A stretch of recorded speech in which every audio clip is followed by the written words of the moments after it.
Telegraph के भी प्रभारी रहे थे। बहुत बहुत स्वागत है आपका बैजयंत पांडा जी।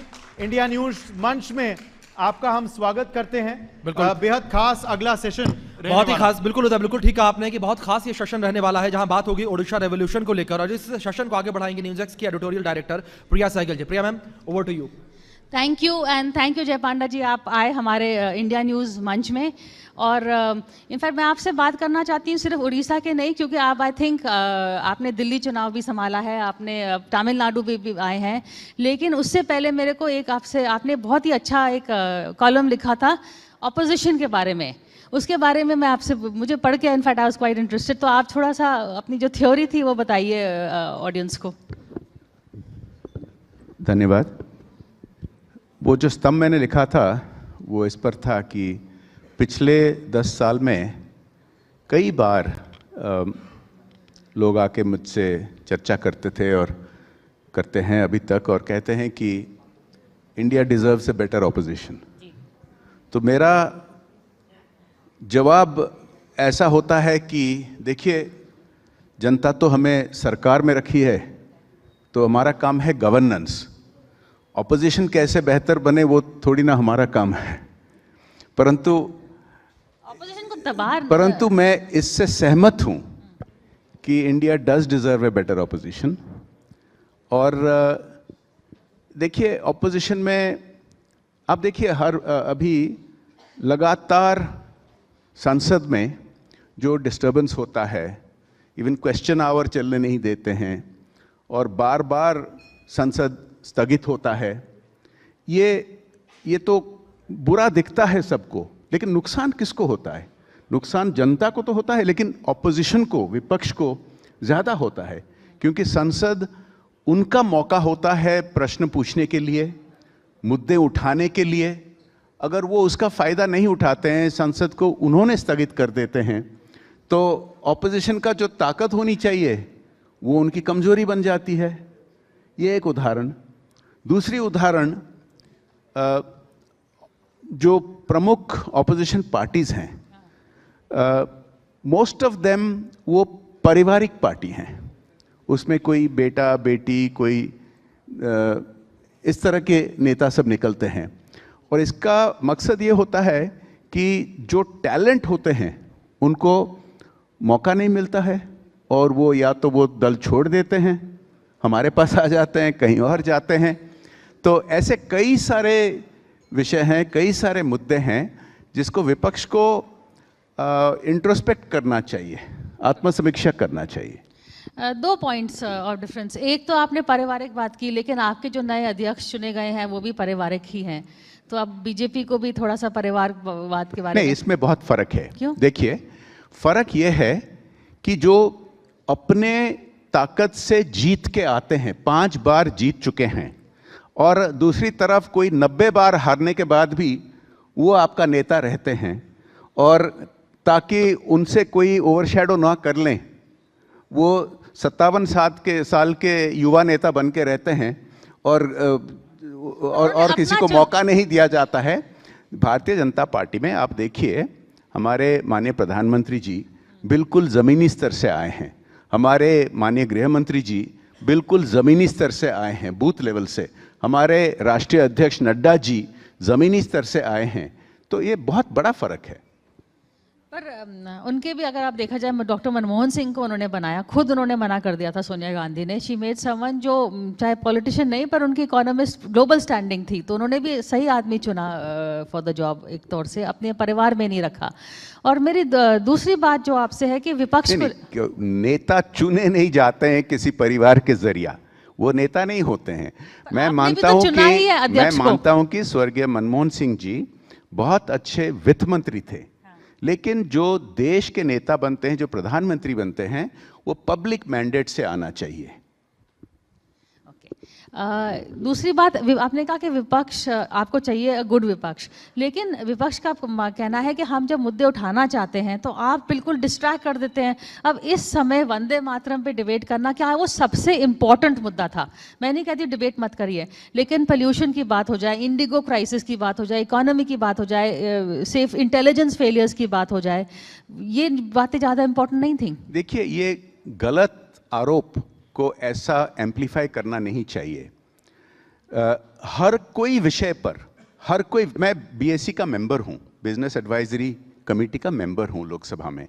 हर कोई विषय पर जो माननीय प्रधानमंत्री जी ने फ्लोर ऑफ द हाउस पे कहे हैं, हमारे पार्लियामेंट्री अफेयर्स किरण रिजिजू जी ने कहे हैं, हम हर कोई विषय पर चर्चा करने के लिए तैयार हैं। जैसे कि इलेक्टोरल रिफॉर्म्स पर चर्चा हुआ, इन्होंने वो दावी कर रहे थे, वो चर्चा हुआ, लेकिन काफ़ी सारे वो एक्सपोज हो गए हैं।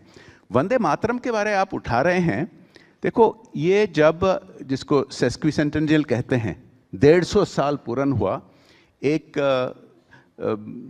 जो Vande Mataram has been such a great motivation हमारे फ्रीडम स्ट्रगल में, और इसकी जो इतिहास थे, तो आप सेलिब्रेट नहीं करना चाहिए 150 ईयर्स का? करना चाहिए, लेकिन ये क्या, ये सबसे ही इंपॉर्टेंट मुद्दा, और आप सेलिब्रेट नहीं कर रहे थे, आप तो ज्यादा आरोप कर रहे थे। There was a political agenda. देखिए, ऐसा प्रॉब्लम क्या है कि हम इतिहास की सच्चाई अगर बताते हैं, कुछ लोगों को बुरा लगता है, उनको लगता है कि ये आरोप है। लेकिन वंदे मातरम का इतिहास, जो हमारे स्वाधीनता संग्राम में एक बहुत बड़ा अहम भूमिका उसकी रही है, और उसका क्या इतिहास था, कैसे उसको दबाया जाने के लिए कोशिश किया गया था, वो भी चर्चा होना चाहिए था। लेकिन इसके अलावा पोल्यूशन के बारे, इसके अलावा इलेक्टोरल रिफॉर्म्स के बारे, इसके अलावा अभी इंश्योरेंस बिल पर चर्चा हो रहा था, सब कुछ हम तैयार हैं करने के लिए। लेकिन मैं फिर से कहूँगा कि विपक्ष का अपना नुकसान होता है जब वो पार्लियामेंट को फोर्सिबली डिस्टर्ब करते हैं या स्थगित कराते हैं। लेकिन एक और, जो अभी हमने दो अहम डिबेट्स देखी इस विंटर सेशन में, एक इलेक्टोरल रिफॉर्म्स पे, एक वंदे मातरम पे। एक विपक्ष की मांग थी, एक सरकार की मांग थी बीजेपी की साइड से। देखा जाए तो लगता है कि जो हम अपनी जर्नलिस्ट एनालिसिस कर रहे हैं कि वंदे मातरम की डिबेट में उल्टा हुआ, कांग्रेस को ज़्यादा पॉइंट्स मिले, और इलेक्टोरल रिफॉर्म्स की डिबेट में जो विपक्ष आती थी, उसमें अमित शाह जी ने बिल्कुल बहुत ही अच्छा डिबेट अपना प्रस्ताव रखा, और ऑपोजिशन का मतलब 1-1 हो गया दोनों की तरफ से। लेकिन उल्टी डिबेट्स में, जिस डिबेट में वो चाहते थे वो लूज किया, और आप जो चाहते थे उसमें आप हार गए। मैं नहीं मानता, मैं, ये आपका पॉइंट ऑफ व्यू हो सकता है। अगर दोनों डिबेट, स्कोर कार्ड क्या है? आप दोनों डिबेट अगर गौर से देखें तो देखो, ये इलेक्टोरल रिफॉर्म्स पर ये जो गलत आरोप बार बार लगा रहे हैं, ये सालों से लगा रहे थे कि ईवीएम के बारे पूरे एक्सपोज हो गए हैं। अभी जो इलेक्टोरल रोल्स को लेकर चर्चा कर रहे हैं, पूरी तरह से एक्सपोज हो गए हैं, क्योंकि ये संवैधानिक तौर से किया जा रहा है। पहले भी 1 डज़न बार हो चुका है, अभी भी हो रहा है, जैसे exactly as it is designed in the constitution. Vande Mataram के बारे आप कह रहे हैं कि उनको पॉइंट्स मिला, मुझे तो ऐसा नहीं लगा। मैं हाउस में बैठा था, मैं सुन रहा था, मैं देख रहा था, मुझे लगा कि ये जो वंदे मातरम को हमें सेलिब्रेट करना चाहिए, जो ये सेलिब्रेट करना नहीं चाहते थे। और क्या कारण था, क्यों नहीं सेलिब्रेट करना चाहते थे? क्योंकि जिन्ना के मुस्लिम लीग के तरफ से उन पर दबाव था, और वो दबाव को मानकर झुक गए थे। ये जो एक्सपोज हुआ, तो I don't think they gained the point that you think they did. क्योंकि उसमें और भी बातें आ गई ना कि आरएसएस ने कभी वंदे मातरम देश की रक्षा के समय नहीं कहा था। हिंदू महासभा और मुस्लिम लीग का जो तालमेल था, उसके बारे में भी बात आ गई। तो जो पॉइंट आप कहना चाहते थे कि ये मुस्लिम अपीजमेंट कर रहे हैं, वो उल्टा आपके ऊपर आ गया थोड़ा सा। बिल्कुल कि नहीं। आपने राष्ट्रवाद, जो आप नेशनलिज्म बोल रहे हैं, आपने फ्रीडम स्ट्रगल में ही नहीं किया कुछ काम। बिल्कुल नहीं।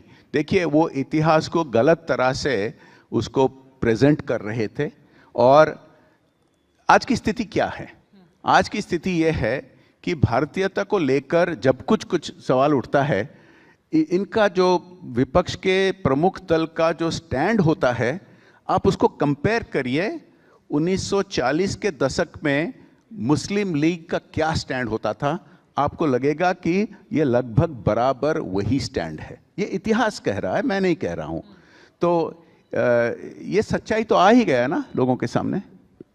अच्छा, एक मैंने आपसे काफ़ी टाइम हमने इंटरव्यूज़ भी करे हैं, और मुझे पता है apart from being a BJP member, आप अच्छे पॉलिटिकल एनालिस्ट भी हैं। तो अगर अब मैं आपसे पूछूं, भेदभाव के छोड़कर के ऑपोजिशन में आपको क्या लगता है कि who is the strongest and who is the weakest in the India alliance?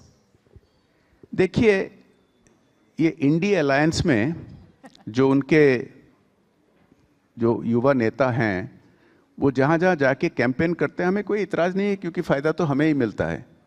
लेकिन ये भी देखिए, वो जिस तरह का मुद्दा लेकर सामने आते हैं वो उनको ही नुकसान करता है। और आपको अभी देखने को मिला है कि निकट में जो चुनाव हुए हैं उनके अपने अलायंस पार्टनर्स उनसे दूरता रखते हैं। ये जो इलेक्टोरल रोल्स को लेकर गलत वोट चोरी का आरोप लगा रहे हैं, उनके अपने इलेक्टोरल अलायंस पार्टनर्स उसको स्वीकार नहीं करते हैं। ऐसे वो जो मुद्दे उठाते हैं, लगता है कि वो उनका पारिवारिक इश्यूज है या व्यक्तिगत इश्यूज हैं, वो देश के हित में तो जो मुद्दा उठाना चाहिए नहीं उठाते हैं। तो मुझे लगता है कि इंडिया अलायंस में जो आप वीकनेस के बारे पूछ रहे थे या स्ट्रेंथ के बारे पूछ रहे थे, उनकी सबसे बड़ी वीकनेस है कि there is no common thread binding them together. उनका कोई आपस में कोई कॉमन एजेंडा नहीं है, कोई कॉमन आइडियोलॉजी नहीं है, कोई कॉमन नेता नहीं है। वो आपस में टांग खिंचाई करते हैं। आप कई बार देखें, शायद आपके चैनल भी दिखाए होंगे कि स्टेज पर फोटो आप लेते हैं और उसके 2 मिनट के बाद बुराई शुरू हो जाती है। और उनका अगर हो सकता है कोई कॉमन नेता, एक तो आपने चुरा लिया नीतीश कुमार को और कौन बन सकते हैं जो जिनकी क्रेडिबिलिटी हो और जो सबको साथ ले जाए? नीतीश जी का track record, the vast majority of his career, वो एंटी कांग्रेस आंदोलन करके इंडिया अलायंस में सारे ही एंटी कांग्रेस आधे लोग हैं या वो कांग्रेस छोड़ के गए हैं। वो अपने वो पारिवारिक पॉलिटिक्स को लेकर कुछ गठबंधन बनाए हैं, लेकिन धीरे धीरे ये बदल रहा है। धीरे धीरे देखिए, आप अभी असम के बारे चर्चा कर रहे थे। असम में जब मैं 5 साल पहले मैं दायित्व में था चुनाव का और अभी भी जा रहा हूँ, एक समय था, 1 दशक पहले कहा जाता था कि असम में भारतीय जनता पार्टी कभी भी सरकार नहीं बना पाएगी। अभी हम 2 बार बना चुके हैं, अभी तीसरी बार बनाने जा रहे हैं। हमें कहा जाता था कि डेमोग्राफिक्स के कारण कई प्रदेशों में हम जीत नहीं सकते हैं। आप गोवा में देखे हैं, जो डेमोग्राफिक्स कहा जाता था हमें वोट नहीं देते हैं, देने लगे हैं पिछले 10 साल में। अभी इस हफ्ता आपने देखा केरल में तिरुवनंतपुरम में एक ऐतिहासिक जीत हुई है। ऐसे आप और भी देखेंगे आने वाले दिनों में, क्योंकि हम भारत के हित में काम करते हैं, हम देश के हित में काम करते हैं, हम एक राष्ट्रवादी पार्टी है। इसकी असलियत धीरे धीरे हर जगह, हर प्रदेश में पहुंच रही है। जय पांडा जी, आखिरी में आप असम गए थे, असम में जीत हुई, दिल्ली में आपको इंचार्ज हुए थे, दिल्ली में भी बीजेपी की सरकार बहुत समय के बाद आई।